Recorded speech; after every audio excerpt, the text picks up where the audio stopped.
తర్వాత ఈ రోజుటి ప్రాముఖ్యత ఏంటో తెలుసు కదా. జూలై 11 అంటే ప్రపంచ జనాభా దినోత్సవం. మరి ప్రపంచ జనాభా దినోత్సవం గురించి మరికొన్ని వివరాలు కూడా తెలుసుకుందాం. ముందుగా వినండి. అధిక జనాభా లేదా తక్కువ జనాభా గల దేశాలలో అభివృద్ధి తీరు అన్న అంశంపై యోగివేమన విశ్వవిద్యాలయం విద్యార్థుల అభిప్రాయాలు వినండి.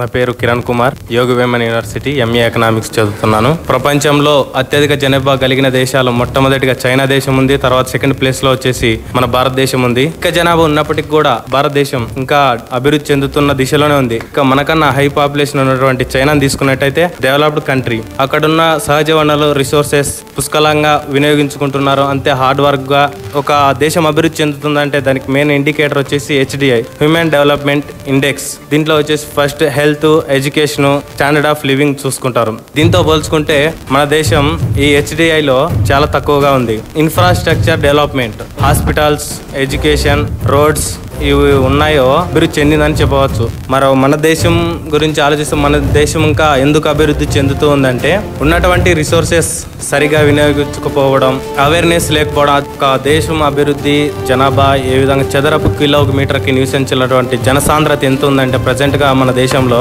455 ఉంది, అంటే 2018 ప్రకారము. ఈ జనసాంద్రత కూడా ముఖ్యం, అంటే అభివృద్ధి చెందుతుందా లేదా అని తెలిసి జనసాంద్రత కూడా ఒక సూచికగా మనం చెప్పుకోవచ్చు. తర్వాత ఈ హై పాపులేషన్ అనేది ఒక దేశం శ్రామిక శక్తి అనేది ఎక్కువ ఉంటుంది. దీని వలన ఉత్పత్తి పెరుగుతుంది. ఉత్పత్తి పెరగడం వలన పాపులేషన్ వినియోగించడం జరుగుతుంది, మళ్ళీ కావాల్సినటువంటి ప్రొడక్షన్ జరుగుతుంది.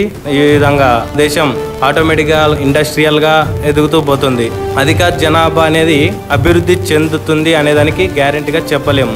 మనం ఉన్నటువంటి రిసోర్సెస్ని ఎప్పుడైతే ఏ విధంగా అయితే పుష్కలంగా వినియోగించుకుంటూ ముందుకు వెళ్తామో, అదే కాకుండా మన దేశం ఇంకా అభివృద్ధి చెందుతూ ఉందంటే ఎగుమతులు అనేది చాలా తక్కువగా ఉన్నాయి, ఎక్కువ ఇంపోర్ట్స్ అనేది ఎక్కువ ఉన్నాయి. దీని వలన మన దేశ సంపద అక్కడికి వెళ్తుంది. కావున ఇది కూడా ఒక మైనస్ పాయింట్గా మనం చెప్పుకోవచ్చు మనది ఎందుకు అభివృద్ధి చెందుతూ ఉందనే దేశంగా.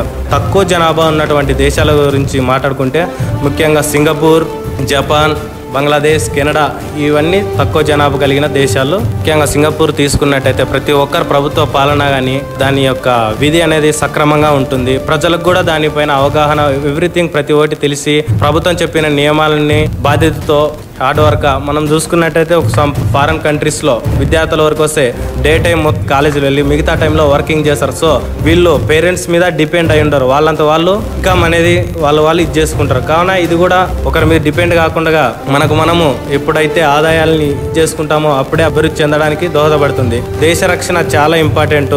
ఎప్పుడైతే దేశ రక్షణ ఉంటుందో ఆటోమేటిక్గా డెవలపింగ్ అనేది కూడా ఉంటుంది. చిన్న దేశాలు అభివృద్ధి చెందిన దేశాల మీద ఆధారపడి ఉంటాయి. అభివృద్ధి చెందడం అనేది అత్యధిక జనాభా, అది అత్యల్ప జనాభా అనే దాని మీద ఆధారపడి ఉండదు. ప్రభుత్వం ప్రతి ఒక్కరికి కూడా దాని మీద బాధ్యత అనేది కల్పించింది అనుకో, దాని మీద ప్రతి ఒక్కరిలో అవగాహన కలిగే విధంగా ఉంటే ఆటోమేటిక్గా డెవలపింగ్ అనేది ఉంటుంది. మరీ ఎక్కువ జనాభా ఉండడం వల్ల చాలా ప్రాబ్లమ్స్ ఉంటాయి. నిరుద్యోగత అనేది ఏర్పడుతుంది. పేదరికం ఎప్పుడైతే ఏర్పడుతుందో దాని వలన క్వాలిటీ ఎడ్యుకేషన్ లేకపోవచ్చు, క్వాలిటీ ఫుడ్ లేకపోవచ్చు. దీని వలన ఆటోమేటిక్గా డెవలపింగ్ చెందిన కంట్రీ అయినా కూడా ఆటోమేటిక్గా వెనుక రావడానికి కూడా అవకాశం ఉంటుంది. నా పేరు బి నాగేంద్రమ్మ, నేను యోగివేమన యూనివర్సిటీలో ఎంఏ ఎకనామిక్స్ చదువుతున్నాను. ఎంప్లాయ్మెంట్ అనేది భారతదేశంలో చాలా తక్కువగా ఉంది. అభివృద్ధి చెందుతున్న దేశాల ఎంప్లాయ్మెంట్ అనేది చాలా తక్కువ. అభివృద్ధి చెందిన దేశాలు అమెరికా, బ్రిటన్, ఇండోనేషియా ఇలాంటి దేశాల్లో అభివృద్ధి చెందుతున్న దేశాల్లో 8 hours పనిచేస్తే మన ఇండియాలో న్యాచురల్ రిసోర్సెస్ అంటే యూటిలైజ్ చేసుకోవడం చాలా తక్కువ. అరేబియన్ కంట్రీస్, సౌత్ కంట్రీస్ చాలా తక్కువ. వాటిని యూటిలైజ్ చేసుకోవడానికి ఎంప్లాయ్మెంట్ ఆపర్చునిటీస్ చాలా తక్కువ ఉన్నాయన్నమాట. మనం భారతదేశంలో ప్రజెంట్ రిసోర్సెస్ వచ్చి రోడ్స్ కానీ ఏవైనా న్యాచురల్ రిసోర్సెస్ యూటిలైజ్ చేసుకోవడంలో చాలా ఫెయిల్ అవుతుంది. ఎక్కువగా అభివృద్ధి చెందిన దేశాలు పాకిస్తాన్, జనాభా ఎక్కువ వచ్చి ఇండియా, చైనా వరల్డ్ వైజ్ పాపులేషన్లో ఇవి హైయెస్ట్ ఉన్నాయి. ఆ పాపులేషన్ తక్కువ ఉన్న జనాభా రష్యా, జపాన్. 2011 జనాభా లెక్కల ప్రకారం అయితే భారతదేశం 120 crores పైన ఉంది. ఇప్పుడు ప్రజెంట్ ఉన్న ఇండియా అయితే పాపులేషన్లో హైయెస్ట్గా ఉంది. ఇప్పుడు ప్రజెంట్ శిశు మరణాల రేటు, పవర్, అన్ఎంప్లాయ్మెంట్ అనేవి చాలా ఎక్కువగా ఉన్నాయి.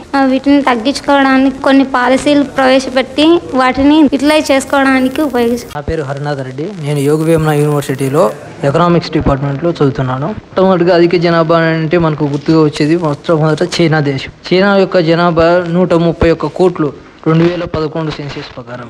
జనాభా అనేది ఎక్కువగా ఉండడం వల్ల అభివృద్ధి అనేది జరగదు అనే కొంతమంది ఆర్థికవేత్తలు మాట్లాడుతున్నారు. ఆ విధంగా చూసుకున్నప్పుడు జనాభా అత్యధిక జనాభా ఉన్న దేశం ఏదంటే చైనా. అభివృద్ధి ప్రదంలో చాలా ముందుకు గ్రోత్ రేట్ సాధించి ఉంది. అలాగే మన భారతదేశాన్ని చూసుకున్నప్పుడు ఇంకా అభివృద్ధి చెందుతూనే ఉంది అనమాట. చైనా కానీ భారతదేశం కానీ రెండు కూడా దగ్గరగానే స్వాతంత్ర్యాన్ని పొందినాయి. కానీ చైనా మన దేశం కంటే చాలా ముందంజలో ఉంది. యునైటెడ్ యూనియన్ దేశాలలో శాశ్వత సభ్య దేశాలైనటువంటి 5 స్థానాలలో 3వ స్థానంలో ఉంది. అంటే ఎంత పవర్ని మెయింటైన్ చేస్తుంది అనేది మనం తెలుసుకోవచ్చు. ఏది డిఫెన్స్లో కానివ్వండి, ఒక ఆర్థిక విషయంలో కానివ్వండి. అలాగే అగ్రరాజ్యమైనటువంటి అభివృద్ధి చెందిన దేశాలైనటువంటి అమెరికా, యునైటెడ్ స్టేట్స్ కూడా చైనా సమానంగా ఉంది. అభివృద్ధి చెందిన దేశాలలో పాపులేషన్ అనేది తక్కువగా ఉంది ఒక కారణం అని చెప్తారు. పాపులేషన్ తక్కువగా ఉన్న దేశాలలో అభివృద్ధి చెందుతుంది అనేది సరైన విషయం అయితే కాదు. తక్కువ జనాభా ఉండడం వల్ల కూడా కొన్ని సమస్యలు వస్తాయి అని మనకు అందరికీ తెలుసు. తక్కువ జనాభా అంటే మొట్టమొదట గుర్తుకొచ్చేది మనకు జపాన్ దేశం. జపాన్ దేశంలో అత్యల్ప జనాభా ఉన్నప్పటికీ కూడా సాంకేతిక పరంగాను, ఎకనామిక్ గాను అన్ని విషయాలలో కూడా అమెరికాకు ఈక్వల్ గా అగ్రరాజ్యమైనటువంటి అమెరికా దేశానికి తనకు ఎదురు పోటీ నిలబడే స్థాయిలో ముందంజలో ఉంది. కారణం ఏంటంటే అక్కడ ఉన్నటువంటి వారి యొక్క హ్యూమన్ రిసోర్సెస్ ఏవైతే ఉన్నాయో వారి యొక్క ఎఫిషియన్సీ అనేది ఎక్కువగా ఉండడం వల్ల వాళ్ళ యొక్క అభివృద్ధి అనేది కారణం అవుతూ ఉంది. అలాగే అమెరికా దేశము ముందంజలో ఉందని అంటే అది మొట్టమొదటి నుంచి అభివృద్ధిలోనే కాకుండా ఆర్థిక పరంగాను, సైన్స్ పరంగాను చాలా ముందంజలో ఉంది కాబట్టి అభివృద్ధి చెందిన దేశంగా చెప్పుకోవచ్చు. మన భారతదేశము, చైనా రెండు కూడా ఒకేసారి అధిక జనాభాలో ఉన్నాయి. అలాగే రెండు దేశాలు కూడా ఒకటేసారి దగ్గరగా స్వాతంత్ర్యాన్ని పొందినాయి. కానీ మన దేశం మాత్రం ఇంకా అభివృద్ధి చెందుతూనే ఉంది. దాదాపు 70 సంవత్సరాలు స్వాతంత్రం వచ్చి కూడా అభివృద్ధి చెందుతూనే ఉందని చెప్పుకుంటారు. దానికి గల కారణాలు ఏంటంటే అధిక జనాభా. ఎందుకంటే డిఫెన్స్లో ఎదుటి రాజ్యంలో ఏదైనా కానీ శత్రు సైన్యాన్ని గురించి ఎదుర్కోవాలన్నప్పుడు అధిక జనాభా అనేది చాలా అవసరం. అదేవిధంగా అప్పటి నుంచి ఇప్పటి వరకు చూసుకున్నప్పుడు చైనా ముందంజలో వెళ్తూనే ఉంటుంది. కారణం ఏంటంటే అక్కడ ఉన్నటువంటి హ్యూమన్ రిసోర్సెస్ ఏవైతే ఉన్నాయో అత్యధిక జనాభా అదే వాళ్ళ యొక్క ఇన్వెస్ట్మెంట్ అనే విధంగా వాళ్ళు నిరూపించారు. అత్యధిక జనాభా ఉన్నప్పటికీ కూడా వారిని ఏ విధంగా ఉపయోగించుకోవాలి, గవర్నమెంట్ పాలసీస్ ఏ విధంగా ఉండాలి, ఎంతమంది ప్రజలు ఉన్నా కూడా టెక్నాలజీని ఉపయోగించుకొని అలాగే స్కిల్ లేబర్ ఉపయోగించుకోవడం కానీ, వాళ్ళ యొక్క ఎడ్యుకేషన్ ఇంప్రూవ్మెంట్ చేసుకోవడం కానీ, వాళ్ళ యొక్క ఇన్ఫ్రాస్ట్రక్చర్ ఫెసిలిటీస్ ఏ దేశాన్ని కూడా ఎదిరించగలిగే సామర్థ్యాన్ని పెంచుకోవడానికి చాలా ముందంజలో ఉన్నాయి. అలాగే ఇప్పుడు ఉన్న మార్కెట్ విషయంకి వస్తే ప్రపంచ దేశాలలో అన్ని దేశాలలో కూడా చైనా యొక్క బ్రాండ్ ప్రతి చోట కూడా ఉంది. కారణం ఏంటంటే వారి యొక్క జనాభా పరిధిని వారు ఉపయోగించుకొని వారు ఏ విధంగానైనా కానీ ప్రపంచ దేశాల్లో అగ్రస్థానంలో ఉండాలనే వారి యొక్క ఆలోచనే వారి యొక్క ఇన్వెస్ట్మెంట్ అనే విధంగా ముందంజలో సాగుతూ వచ్చాయి. ఇప్పటికీ కూడా ప్రపంచ దేశాలలో చైనా వస్తువులకు ఉన్న డిమాండ్ ఎక్కడా లేదు. ప్రతి దేశంలో కూడా చైనా ఇన్వాల్వ్మెంట్ ఉంది. అదేవిధంగా మనం భారతదేశానికి వస్తే మన భారతదేశాన్ని కూడా ఎప్పుడు కూడా జనాభా పెరిగింది అనే ఒక్క లోపాన్ని మాత్రమే చూసుకోకుండా ప్రతి విషయంలో కూడా అగ్రికల్చర్లో అయితేనేమి, ఇండస్ట్రీ అయితేమి, సర్వీస్ సెక్టర్ ప్రతి సెక్టార్లో కూడా ప్రతి ఒక్క చోట కూడా మనం ముందంజలో ఉండడానికి ప్రయత్నించాలి. అయితే భారతదేశంలో ఉన్న మొట్టమొదటి అగ్రికల్చర్, ఉద్యోగిత స్థాయి, వారి యొక్క పర్ క్యాపిటల్ ఇన్కమ్ లెవెల్స్, ఆదాయం యొక్క స్థాయి అనేది తక్కువగా ఉండడం వల్ల వారు ఏ విధమైన వృద్ధిని సాధించలేకపోతున్నారు. అదేవిధంగా ఇండస్ట్రీలు అనేటివి కూడా తక్కువగా ఉండడం వల్ల అధిక జనాభా అనేది ఎక్కువగా ఉండడం వల్ల చాలా మంది నిరుద్యోగులుగా మిగిలిపోవడం వల్ల దేశ యొక్క అభివృద్ధిలో వీరి యొక్క స్థానం అనేది తక్కువగా ఉంది అనమాట. ఈ విధంగా వారి యొక్క ఇన్కమ్ లెవెల్స్ అనేది తక్కువగా ఉండడం వల్ల జీడిపి రేట్ అనేది తగ్గిపోయి ఇతర దేశాలతో పోటీ పడే స్థాయికి మనం వెనకబడి ఉన్నాము. అందుకే మనం ఇప్పుడు కూడా అభివృద్ధి చెందుతూ ఉన్న దేశంగానే చెప్పుకుంటున్నాం. కారణం ఏంటంటే ఇప్పటికీ కూడా మన గవర్నమెంట్ పాలసీలలో కానీ మనం ఉపయోగించుకునే రిసోర్సులలో కానీ ఎటువంటి మార్పులు రావడం లేదు. ఇన్ఫ్రాస్ట్రక్చర్ డెవలప్మెంట్ ఏ విధంగా చేయాలి, వారి యొక్క ఇండస్ట్రీ డెవలప్మెంట్ ఏ విధంగా చేయాలి, ఎడ్యుకేషన్లో నూతన మార్పులు ఏ విధంగా అవలంబించాలి, కొత్త సాంకేతిక పరిజ్ఞానాన్ని ఏ విధంగా ముందడుగు వేయాలి అనేది మాత్రం దాని గురించి అయితే ఆలోచన చేయడం లేదు. వాటి గురించి ఎప్పుడైతే ఆలోచన చేస్తామో మనం ఆ రోజే ముందంజలో ఉంటాము. భారతదేశ జనాభా పెరుగుతూ ఉండడం కూడా ఒక అడ్వాంటేజ్గా చెప్పుకోవచ్చు. ఎందుకంటే ఇతర దేశాలతో పోల్చుకున్నప్పుడు సైనిక బలగాలలో మనం ముందంజలో ఉండాలి. సాంకేతిక పరంగాను అన్ని విధాలుగా మనం ముందంజలో ఉన్నప్పుడే మనకు అభివృద్ధి చెందుతూ ఉన్న దేశం కాకుండా అభివృద్ధి చెందిన దేశంగా మనం గుర్తింపు పొందుతాం. My name is P Aivaramma. నేను చదువుతున్నది Yogavemana university MA economics second year. మొత్తం జనాభా పరంగా తీసుకుంటే ఫస్ట్ ఆఫ్ ఆల్ చైనా ఎక్కువ పాపులేషన్ కలిగి ఉంది. లో పర్సంటేజ్ తీసుకుంటే నేపాల్ ఉంది. వాటిల్లో వచ్చేసి మన చైనా 1960 అబోవ్ వరకు దాదాపుగా మన ఇండియన్ కల్చర్ మాదిరి ఉన్నది. అప్పటి వరకు చైనా కూడా డెవలప్ అవ్వలేదు.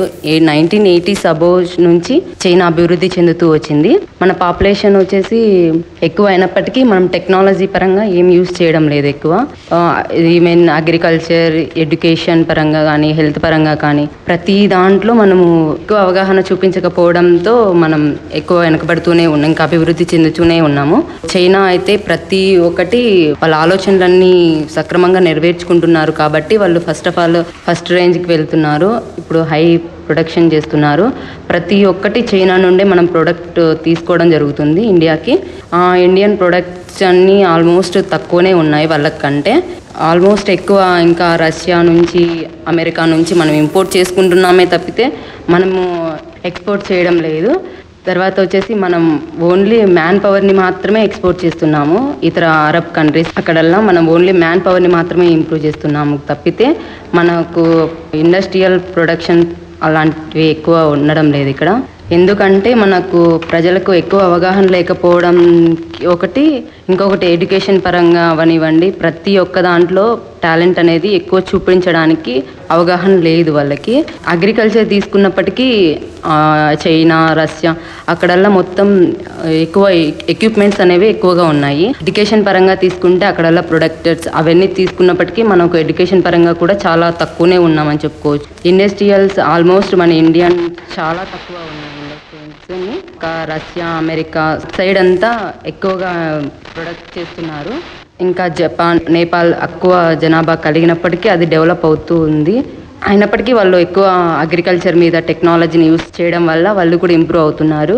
మన ఇండియన్స్ టెక్నాలజీ పరంగా వెనుకబడి ఉన్నామని చెప్పచ్చు. నా పేరు గంగయ్య. నేను ఇక్కడ ఎంబీఏ ఎకనామిక్స్ చదువుకుంటున్నాను, యోగవేమన యూనివర్సిటీ కడప.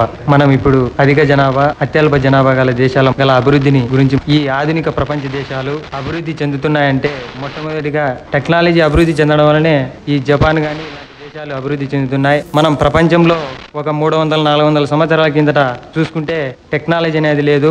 ఒక శాస్త్రవేత్త మనం అనుకున్నట్టు భూమి బల్లపరుపుగా లేదు, భూమి గుండ్రంగా ఉంది అంటే 300-400 సంవత్సరాల కిందట ఎటువంటి టెక్నాలజీ లేదు.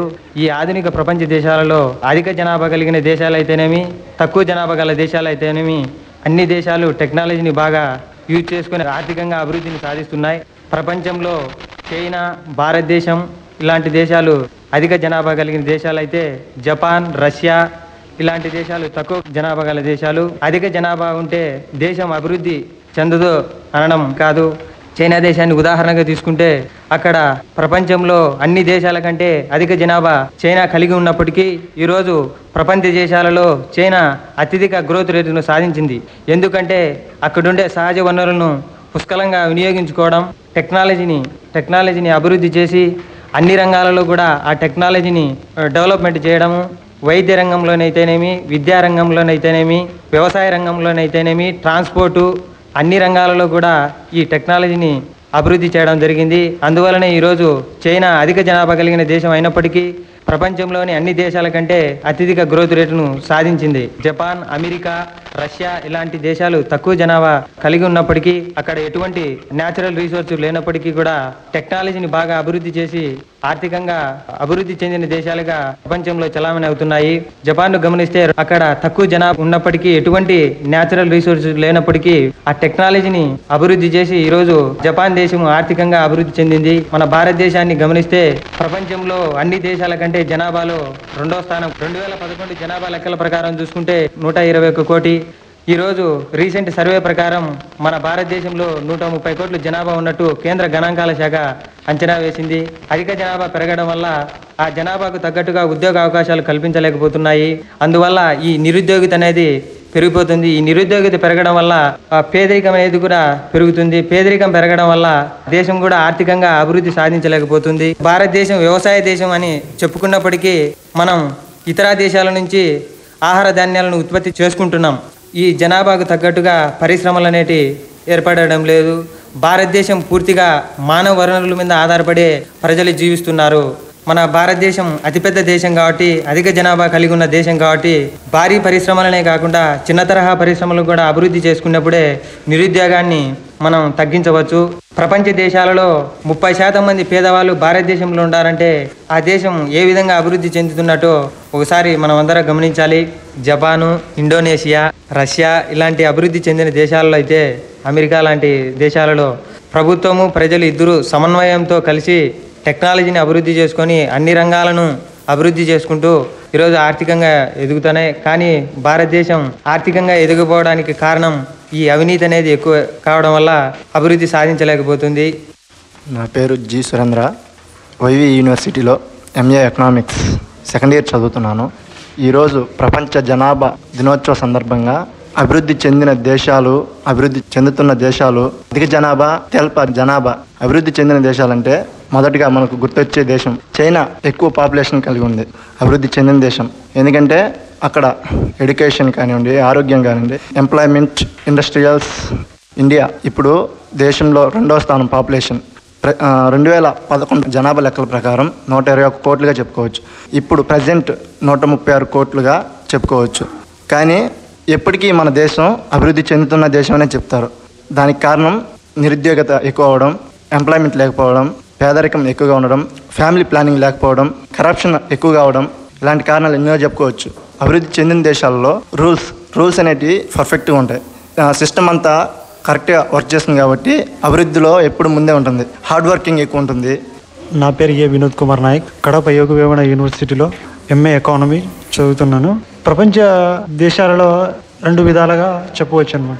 అవి ఒకటి అభివృద్ధి చెందిన దేశాలు, అభివృద్ధి చెందుతున్న దేశాలు. ఫస్ట్ అభివృద్ధి చెందిన దేశాలను తీసుకుంటే ఆ దేశాలలో జనాభా తక్కువ ఉన్నప్పటికీ అవి అభివృద్ధి చెందిన దేశాలుగా ఉంటాయి. దానికి కారణం ఏంటంటే టెక్నాలజీ ఎక్కువగా వాడడం, ఎడ్యుకేషన్ బాగుండడం, దేశ జనాభాలో తలసరి ఆదాయం ఎక్కువగా ఉండడం. ఆ తలసరి ఆదాయం ఎక్కువగా ఉండడం అంటే ఎడ్యుకేషన్ అనేది బాగా ఇంప్రూవ్ చేసుకుంటే అదేవిధంగా ఎంప్లాయ్మెంట్ అనేది వస్తుంది, లివింగ్ స్టేటస్ పెరుగుతుంది, ఆ యొక్క దేశ తలసరి ఆదాయం అనేది పెరుగుతుంది. అభివృద్ధి చెందుతున్న దేశాల్లో మన భారతదేశాన్ని తీసుకుంటే ఇల్లిటరసీ ఎక్కువగా ఉండడం, పావర్టీ ఉండడం, and then lack of technology ఉన్నప్పటికీ దాన్ని వినియోగించలేకపోతున్నాం అనమాట. ఇంకొకటి లేజినెస్. దేశ జనాభా చూసుకున్నట్లయితే 2001 నుంచి 2011 వరకు చూసుకున్నట్లయితే 121 కోట్లు మాత్రమే ఉన్నది. ప్రస్తుత జనాభా గణాంక లెక్కల ప్రకారం 134 కోట్లని అంచనా చేయడం జరిగింది అనమాట. జనాభా పెరగడానికి కారణం ఏంటంటే సరైన అవగాహన లేకపోవడం, చైల్డ్ మ్యారేజ్ ఎక్కువ చేయడం, లిటరసీ పెరగడం వల్ల కూడా జనాభా అనేది పెరుగుతుంది అనమాట. అభివృద్ధి చెందిన దేశాలు వాటిలో తక్కువ జనాభా ఉన్నప్పటికీ అభివృద్ధి చెందాయి అని చెప్పుకుంటున్నాం. ఎందువల్ల రిసోర్సెస్ ఎక్కువగా ఉండడం, వెల్ ఎడ్యుకేషన్,